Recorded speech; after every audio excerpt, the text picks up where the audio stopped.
quoi ton métier? Nounou, c'est quoi ton métier? Épisode 3, toute une carrière. Alors, je m'appelle Josiane de Peyris, je suis assistante maternelle depuis octobre 93. Donc, et là, je suis à la retraite depuis le 1er mars 2023. Donc, ça fait 30 ans que j'ai exercé ce métier et j'ai adoré. J'ai adoré faire ça. Le temps, j'ai pas vu le temps passer. Donc, je suis arrivée là à 62 ans, j'ai dit, oh, déjà Voilà, donc c'est grâce à une voisine que je suis partie dans ce métier parce que je m'occupais de mes petits voisins parce que la maman partait tôt à l'école. Et donc, elle m'avait demandé de les prendre et de les amener à l'école. Donc, ce que je faisais comme ça, gratuitement, se rendait des petits services. Et ma voisine du fond m'a dit, mais dis donc, je me vais accoucher. Est-ce que ça t'intéresserait pas d'être assistante maternelle? Il faut faire une formation. Bon, je dis pourquoi pas, puisque je suis à la maison et je suis partie. C'est comme ça que j'ai commencé le métier et voilà, j'ai adoré. J'ai adoré, ça m'a plu énormément. Puis je voyais l'évolution des enfants, donc puis je pouvais en même temps m'occuper des miens parce que j'ai 3 garçons. Donc 3 garçons lâchés dans la nature comme ça, c'est peut-être pas évident, mais bon, j'ai pu combiner mon rôle de maman mon métier d'assistante maternelle. Voilà.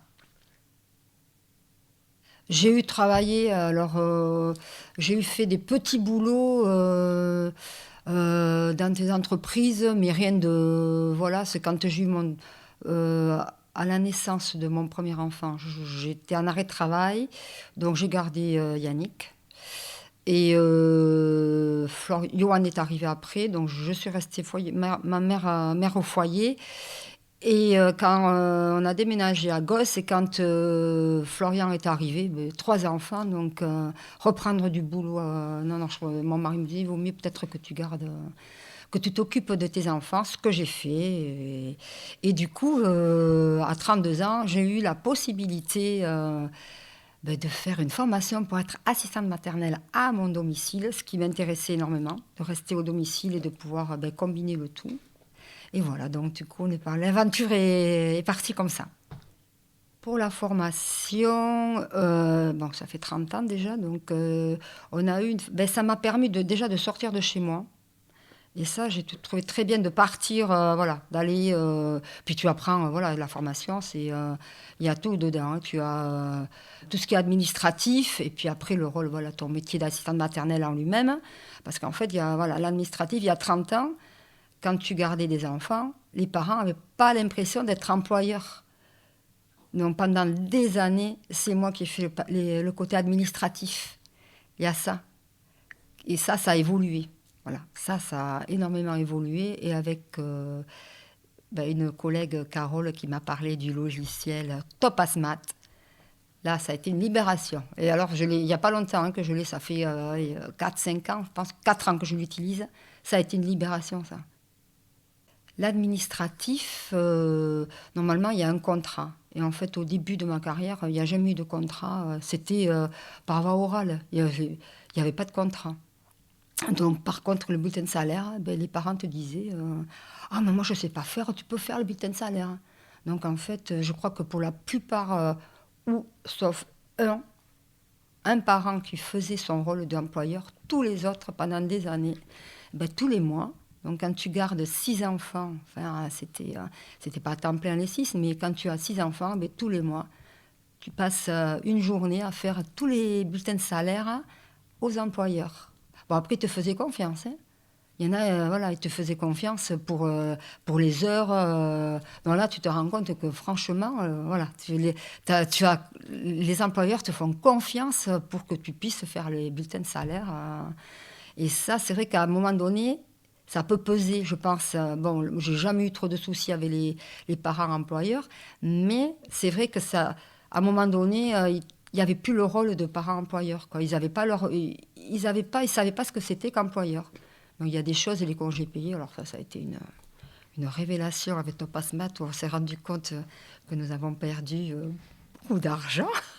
Mais bon, à la base, tu ne fais pas ce métier pour ça. Moi, je fais pas au début, non, c'était... Le métier, bon, c'est sûr que ça amène un salaire, mais bon, mes premiers salaires, c'était payé à, je ne sais même plus, c'est dérisoire au niveau de l'heure, quoi, le tarif. Donc après, voilà, il y a eu l'évolution là aussi. Avec les collègues, dans mon village, on s'est mis au même tarif. Enfin, je travaille beaucoup avec une. Et voilà, on a fait les tarifs en fonction. Mais bon, au début, tu, tu- moi, je faisais pas ça au départ pour ça. C'était pour rendre service à une copine, une voisine. Et après, ça m'a énormément plu. L'évolution de l'enfant.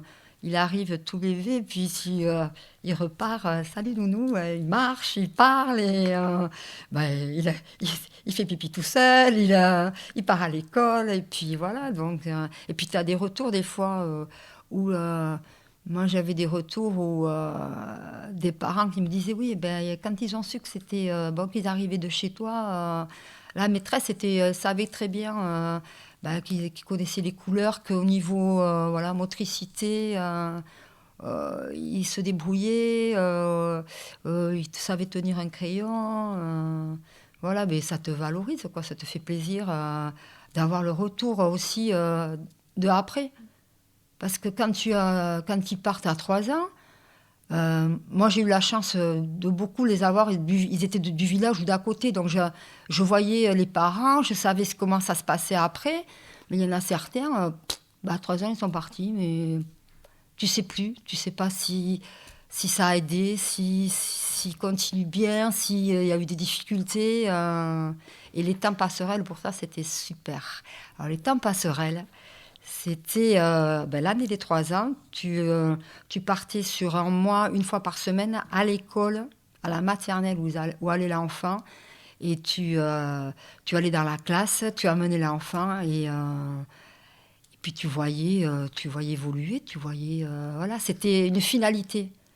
Et je l'ai fait sur quelques enfants où là, voilà, je me suis rendu compte que ça, voilà, c'était une finalité. Après, voilà, tu pouvais passer à autre chose. Et ça s'est arrêté pour moi. Les temps passerelles, à Gamard, je ne sais pas s'ils le font, je crois qu'ils ne le font plus, mais ils essayent de le remettre en place. Et je pense que ça, c'est quelque chose, autant pour l'assistante maternelle que pour l'enfant.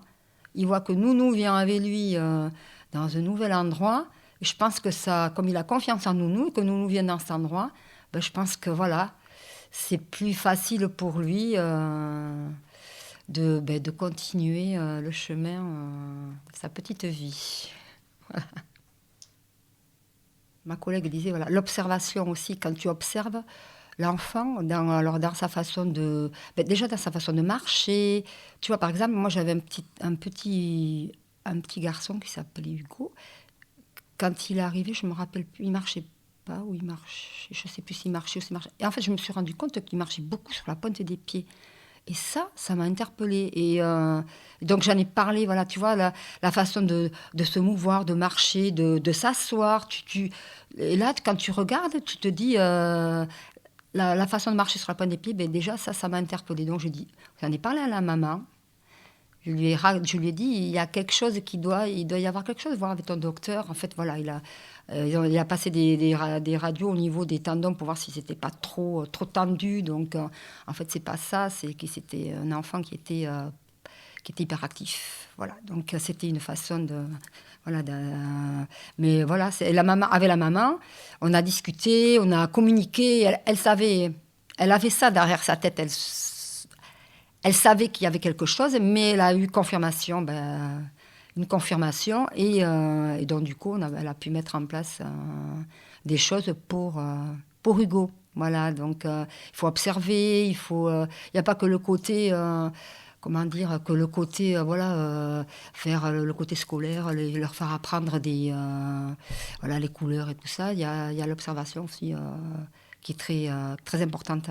Et la façon par rapport aux autres aussi, comment ils évoluent au niveau de la société quand tu les amènes, par exemple. Au début, il n'y avait pas ça, il n'y avait pas les relais. Moi, je me voyais avec des collègues, mais tu vois comment ils sont par rapport aux autres. S'ils sont en retrait, si au contraire, ils vont vers tout le monde. Donc, tu peux réajuster, c'est pas le terme qu'il faut, mais tu peux, voilà, par rapport à comment il se comporte, eh ben, toi, tu changes ta façon de faire avec lui. Il y a des enfants, ils écoutent tout. Moi, j'avais une petite fille, elle disait oui, oui, oui à tout. Et je savais, dans sa façon, par exemple, le repas, je savais quand ça ne lui plaisait pas. Donc, je lui ai appris à dire non, ça ne me plaît pas. Je lui ai dit, moi, il y a des choses que j'aime pas. Chloé, c'était Chloé. Et sa façon de tourner la petite cuillère dans l'assiette. Voilà. C'était sa façon à elle de me dire non, ça ne me plaît pas. Et donc, pareil, j'ai communiqué avec les parents. Je leur ai dit, il y a des choses qui ne lui plaisent pas. Il faut regarder, parce qu'elle va dire toujours, pour faire plaisir, elle dira oui. Mais on sait très bien qu'il y a des choses... donc voilà, alors ça a commencé avec le repas, après avec autre chose qui ne lui plaisait pas. Et ben, je lui dis, il faut dire non. Tu as le droit de dire non. On a le droit. Voilà, c'est les aider à s'affirmer aussi. Parce que si tu dis oui toujours, tu te laisses... et c'était ça, c'était ça. Alors, donc, elle se mettait en retrait. Et quand elle se mettait en retrait, je savais que ça ne lui plaisait pas. Il y avait quelque chose qui n'allait pas. C'était soit avec un copain, soit elle le voulait. Mais voilà, on leur apprend à dire oui, à dire non. Et après, il y en a, ben voilà, elle, il fallait au contraire qu'elle essaie de s'exprimer. Il y en a, ils s'expriment trop, donc il faut les recadrer, il leur faut des limites. Donc voilà, il leur faut des petites barrières, il faut leur mettre. Mais chaque enfant est différent. Et c'est en les observant, en jouant avec eux, que tu vois, comment c'est à toi d'adapter l'adulte. C'est à l'adulte à s'adapter et à essayer d'amener l'enfant parce qu'il soit bien surtout. Voilà. Parce que lui, il se sente bien par rapport à tout, aux copains, je sais pas, à tout. Voilà.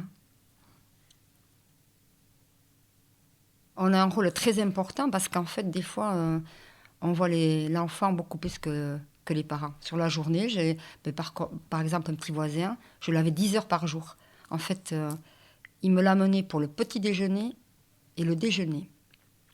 Et je trouvais que le petit déjeuner, c'est quand même quelque chose de très important avec les parents. Donc, surtout qu'il arrivait à 8h30. Donc, ils ont compris au bout de 2 ans que le petit déjeuner était très important. Je leur ai dit, en fait, il a 2 repas avec nous et un seul repas avec les parents. Et c'est le soir, le repas avec les parents. Quand les parents reviennent du travail, qu'ils sont fatigués, l'enfant, pareil, il n'a peut-être pas eu... la journée n'a pas été... elle était peut-être un peu compliquée avec les copains. Et donc, le soir, c'est difficile de chacun est plus ou moins énervé. Donc, et moi, je trouvais que le petit déjeuner était très important. Donc, au bout de 2 ans, voilà, je n'avais plus que le déjeuner avec lui, le déjeuner et le goûter, mais il avait au moins le petit déjeuner et le repas du soir avec ses parents. Donc, c'est vrai qu'on est très important dans la vie de ces petits bouts de chou. On peut les avoir... plus de 10 heures par jour, c'est du lundi au vendredi. Donc, à la limite, ils vivent plus chez nous que chez papa et maman. C'est vrai. On peut les avoir de 2 mois et demi à... Jules, je l'ai eu jusqu'à plus de 6 ans. Alors, 6 ans parce qu'il allait à l'école, donc je l'avais moins... mais de 2 mois et demi à 3 ans, qui partent à l'école... Certains vivent beaucoup plus chez Nounou que chez eux. Et ils doivent connaître plus la maison de Nounou, les recoins, mais c'est vrai, oui, qu'ils doivent... Chez Nounou, ils savent... Moi, j'avais le matin, ils avaient droit à la petite cracotte, mais ils savaient tous où était le placard, où étaient les cracottes. C'était le petit truc le matin, la petite cracotte, parce qu'il y en a qui arrivaient...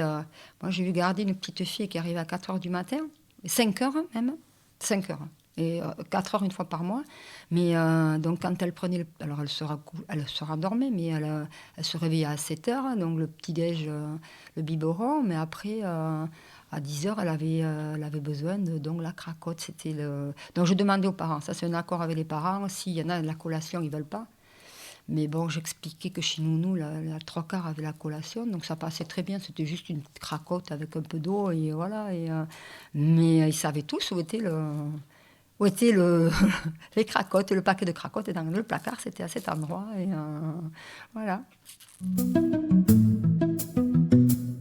C'est une petite fille. La première que j'ai gardée, c'était une petite fille. Comme j'avais 3 enfants, une petite fille qui rentre dans la maison, elle s'appelait Pauline. Elle s'appelle toujours Pauline. J'ai sa photo, un cadre, j'ai sa photo. Elle petite et elle a 18 ans. Moi, je l'ai pas revue depuis très longtemps, mais Pauline. Et la première fois, elle avait 2 mois et demi quand elle est arrivée. Et il y avait mes enfants ce jour-là. Et donc, une petite fille qui arrive. C'est un souvenir. Mais j'ai des photos d'elle, des autres aussi. Mais c'est vrai que c'est... Ben déjà parce que c'était une fille, voilà. Donc déjà j'avais que des garçons, donc elle a coiffé, voilà, c'était. Mais ça, oui, ça a été un souvenir, un bon souvenir, voilà. Et puis c'est grâce à sa maman si je me suis lancée dans ce métier. Donc par rapport à ma formation, je faisais tout, j'essayais de faire tout bien, enfin on ne fait jamais tout bien, hein. Mais voilà, je pense que je l'avais toute la semaine, sauf le mercredi, c'était réservé le mercredi pour elle. Et donc voilà, je l'ai eue, elle est partie, je pense qu'elle avait 2 ans. Donc j'ai enchaîné après, mais oui, tu te rappelles toujours le premier. Et après tu as plus de souvenirs de certains qui te marquent plus que d'autres enfants. Alors bon, pourquoi c'est parce que oui, il y a dû y avoir, il y a certainement, voilà, déjà tu vois, la façon de marcher. Après, il y en avait qui étaient, voilà, où ça a été plus dur aussi. Il faut pas se leurrer. Moi, j'ai des souvenirs avec certains que je revois encore maintenant, mais qui se rappellent que ils étaient quand même, c'était, voilà, il fallait rabâcher, redire. Et ils étaient très durs. Il y en avait, oui. C'est pas tout simple. Et puis même avec les parents, des parents qui... La communication, je trouve que c'était quelque chose de très important. S'il y a pas la communication, s'il n'y a pas une interférence entre les parents et l'assistante maternelle, je trouve qu'il faut savoir dire non. Quand le feeling ne passe pas avec un parent, ça peut arriver. Il faut savoir dire non, non, je pense que je ne vais pas faire du bon boulot. Alors je pense que ça m'est arrivé une fois de dire non. Parce que je ne sentais pas... déjà, je ne savais pas où j'allais. Et donc, quand tu ne sais pas où tu vas, tu ne travailles pas bien. Et il faut que, voilà, après, il faut que ça passe... Il faut qu'il y ait un feeling avec les parents. Il faut se faire confiance mutuellement. Et puis, il faut communiquer, quoi. Il faut, pour le bien de l'enfant... et puis, il faut que ça avance, voilà, dans le sens où, si tu dis aux parents, je ne sais pas, bon... je sais pas, un petit souci, si le parent te dit oui, oui, c'est pas grave, c'est pas la bonne réponse, quoi. Il faut ensemble trouver la solution pour le bien-être du petit loulou, quoi. Les assistantes maternelles en général ont nous des relations plus fortes beaucoup plus fortes avec les enfants qu'avec les parents. Et oui, il faut qu'on garde en tête on le sait qu'ils partaient, on le sait. Mais voilà, il y en a qui partent plus tard que d'autres, mais il faut garder en tête qu'il y a une finalité qui s'en va. Et il faut toujours l'avoir derrière un petit coin de sa tête, se dire, oui, dans quelques temps, ils vont s'en aller, ils vont pas rester à côté de toi, nounou, voilà. Donc, tu l'as toujours derrière la tête, ça. Tout le temps. Il faut toujours te le garder, autrement, ça peut être très difficile pour toi, mais pour l'enfant aussi et pour le parent. Parce que s'il y a pas... Si l'assiette maternelle, la fin du contrat, comment dire ça, tu n'as pas... Tu as une réticence, l'enfant et le parent vont le sentir, ça. Donc il faut toujours se garder derrière la tête qu'ils doivent partir, c'est la vie, hein. C'est qu'une étape chez nous, c'est pas voilà, c'est une étape pour plus tard, quoi. C'est une étape. Pour la séparation journalière, on va dire, ça se prépare. L'enfant, je le préparais une demi-heure avant, en lui disant qu'il allait rentrer chez lui. Et moi, j'aimais bien savoir si c'était papa ou maman qui venait chercher, parce que c'est très important. L'enfant est différent suivant que c'est soit papa ou maman qui viennent le chercher, ou quelqu'un d'autre. Il faut quand même savoir je pense que c'est, même pour l'enfant, surtout que c'est bien pour lui de savoir qui. Donc il réagit différemment si c'est papa, si c'est maman, ou si c'est, je ne sais pas, ça peut être papy, mamie qui vient chercher. Ça, déjà, on le sait avant. Donc là, on prépare, l'enfant se prépare, je le prépare en général une demi-heure avant, et ça se passe, en général, ça se passe bien. Et après, pour la séparation des 3 ans, là, voilà, là c'est peut-être c'est plus compliqué. Ça peut être plus compliqué pour tout le monde. Parce que les parents, finalement, ils se sont reposés, pendant 3 ans, ils se sont reposés sur toi. Ils te disent, nous, mais comment on va faire après Mais ils ont peur aussi, ils sont comme... voilà. Donc, là aussi, il faut c'est un travail à faire aussi. C'est un travail... après, c'est plus difficile pour certains que pour d'autres, hein, mais c'est un travail. Après, moi, ça se passait relativement bien parce que je savais que j'allais les retrouver dans le village ou dans les villages à côté. J'avais toujours... Il y a très peu d'enfants où je ne sais pas ce qu'ils sont devenus. Il y en a très très peu, je pense. Et j'ai toujours quelqu'un qui me dit « Oh, tu te rappelles Donc, finalement, ça se passe bien puisque je sais, voilà, je sais ce qu'ils font ou ce qu'ils sont devenus. Et ça fait plaisir d'avoir participé à Charlène, par exemple. Là, sage femme maintenant. Et je la vois, elle est dans le village. Et, donc, ça fait plaisir c'est vrai que de voir ce qu'ils sont devenus. Le temps est passé vite quand tu te rends compte que tu es dans la rue de ton village et tu vois passer une voiture et tu te dis oh mais c'est Charlène que j'ai gardée, mais c'est pas possible, elle a 18 ans déjà. Et qu'elle te dit coucou et toi tu te dis bonjour, je dis mais c'est pas vrai, le temps a passé très vite.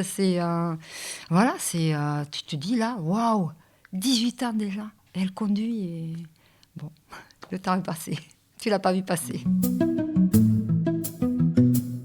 C'est vrai que la vie privée empiète sur ton métier parce que déjà, c'est chez toi.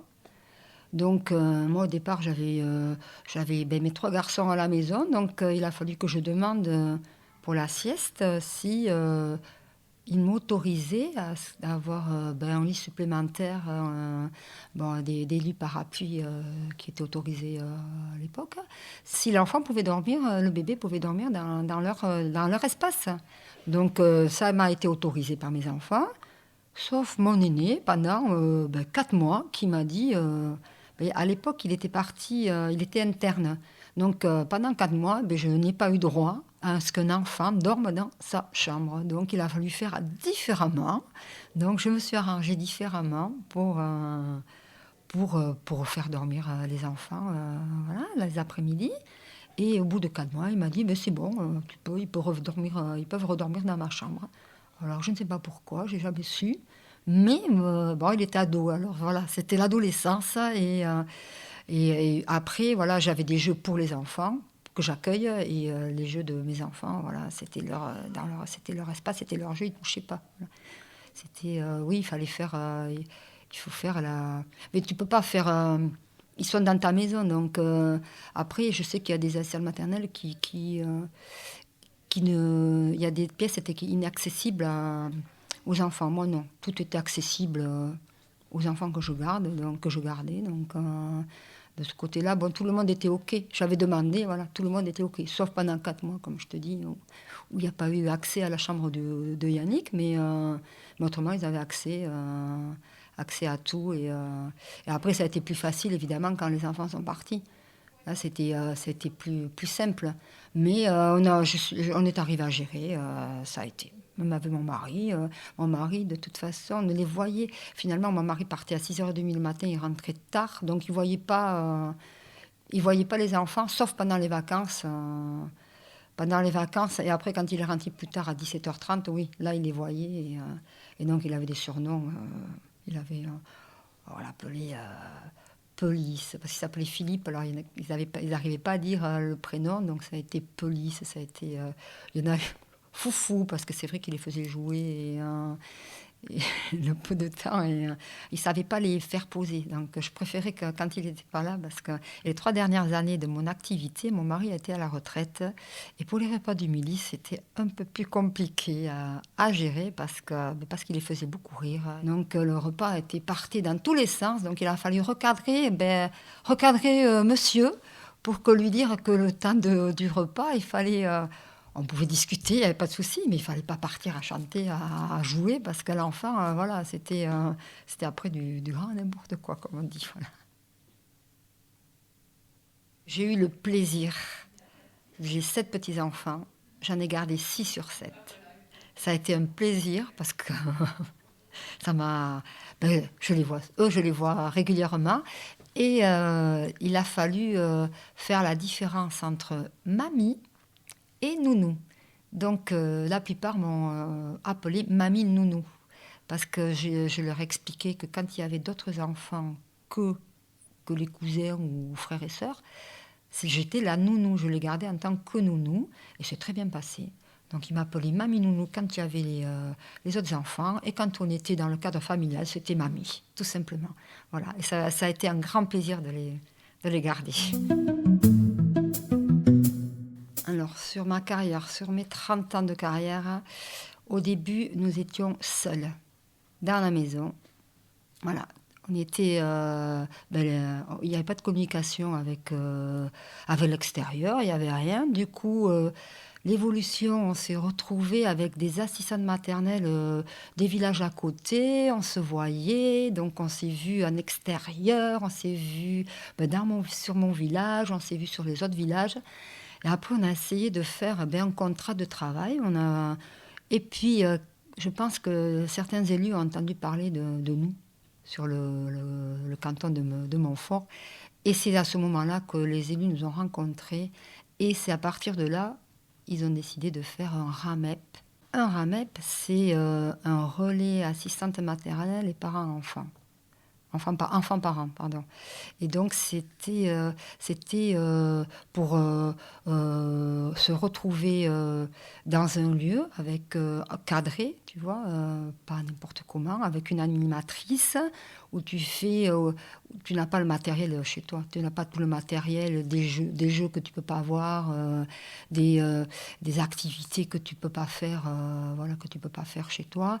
Et aussi, l'animatrice, c'était en lien avec les parents qui avaient des questions à poser beaucoup administrativement, tu vois, où des fois tu ne pouvais pas répondre on allait chercher, oui, on allait entre nous, on essayait de trouver, mais bon, des fois tu ne trouvais pas toutes les réponses, donc l'animatrice était là pour répondre aux parents, pour mettre en relation des parents qui cherchaient des assistantes maternelles. C'était pas facile de trouver une assistante maternelle, c'est surtout du bouche à oreille. Moi, j'ai beaucoup travaillé par du bouche à oreille avant qu'il y ait le RAMEP. Et ça continue encore le bouche à oreille, mais bon, maintenant, quand tu ne peux pas garder un enfant, tu dis, vous téléphonez au RAMEP, et eux, ils ont la liste, ils savent, voilà. C'est beaucoup plus structuré qu'avant.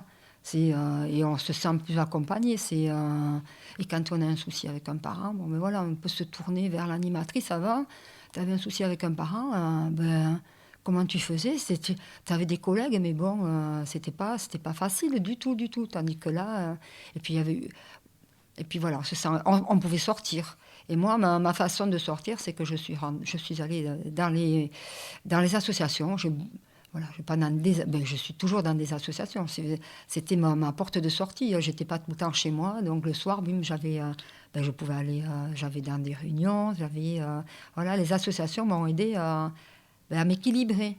Parce que c'est vrai que l'assistante maternelle était chez toi, avec les enfants. C'était vide, il n'y avait rien d'autre. Tu parlais avec les enfants, tu n'avais pas d'adultes. Donc, tandis que là, il y a une évolution. Oui, tu vas dans des RAMEP, tu sors, le métier a beaucoup changé. Avant, on disait nourrice, c'est un mot qui ne me plaît pas du tout. On a été professionnalisé. Et ça, c'est bien. Parce qu'avant, la nourrice, là, c'est des assistantes maternelles professionnelles. On a des formations. Et là aussi, pendant des années, on n'a pas eu de formation. On a eu la formation de base. On a eu pour les premiers secours. Mais après, voilà. Tandis que Là, il y a des formations continues, tu vois, il y a des formations une fois par an. Là, moi, j'ai fait la formation la langue des signes. C'était waouh, ça a été génial. La langue des signes. Après, tu vois là, tu apprends. Donc, j'ai appris au petit la langue des signes et en fait, ça fait une émulation. Ça a fait une émulation. Il y a des parents qui se sont lancés là aussi dans la langue des signes. Voilà, tu vois, des formations. Là, j'ai fait une formation sur l'autisme parce que j'avais un doute sur. Alors, ça a été une finalité dans mon métier, ça. J'avais un doute sur une enfant et j'en avais parlé aux parents, mais il n'y a pas eu. Faire ça, pas un mur, mais bon. Et moi, il y a eu cette formation de l'autisme sur 4 jours, ou je ne sais plus combien de temps, mais ça m'a confortée dans le sentiment que j'avais. Et tu vois, ça, c'est une finalité dans mon métier. Voilà, c'est la dernière formation que j'ai faite. Et voilà, ça a été là, je savais que ce que j'avais ressenti, ce que j'avais pensé, c'était vrai. Ça fait juste depuis le 1er mars que je suis à la retraite. Et quand je me tourne, oui, c'est à la fois, c'est très vite passé. Je trouve que les 30 ans sont très vite passés parce que c'est jamais pareil. Une journée, les journées ne sont jamais pareilles, c'est totalement différent. Chaque jour est totalement différent avec les enfants. Et puis, comme il y a un roulement d'enfants, donc c'est toujours différent, les jours sont toujours différents. Et puis il y a une évolution, voilà, il y a eu une énorme évolution, on a été professionnalisés. Donc oui, il y a eu une belle évolution, je vais dire, dans mon métier. Et c'est passé très très vite, je trouve. J'ai adoré. Ah oui, j'ai adoré ces 30 années, ce serait à refaire, je referais exactement ça. Oui, je referais exactement ce métier parce que j'ai beaucoup appris avec les enfants. Ils m'ont beaucoup appris, ça m'a permis de relativiser certaines choses. L'enfant t'apprend beaucoup de choses finalement. C'est pas toi qui apprends l'enfant, c'est l'enfant t'apprend. Évidemment, tu lui apprends des choses de la vie, mais lui t'apprend. T'apprend beaucoup, beaucoup, beaucoup. Il t'apporte énormément. Nounou, c'est quoi ton métier? Nounou, c'est quoi ton métier? Nounou, c'est quoi ton métier est une série de podcasts imaginés par le Relais Petite Enfance de Montfort-en-Chalosse avec les assistantes maternelles Carole, Christelle, Christina, Josiane, Justine, Marie-Laure, Myriam, Sandrine, Kittery et la participation d'Alma, Dimitri, Fabrice, Pierre, Philippe, Théo, Alice, Caroline, Kittery, Florence, Mélanie, Jules, Elliot et Michael. Elle est réalisée par Margot Labarthe du studio de podcast M'entends-tu avec le soutien financier de la CAF des Landes. Merci pour votre écoute et à bientôt.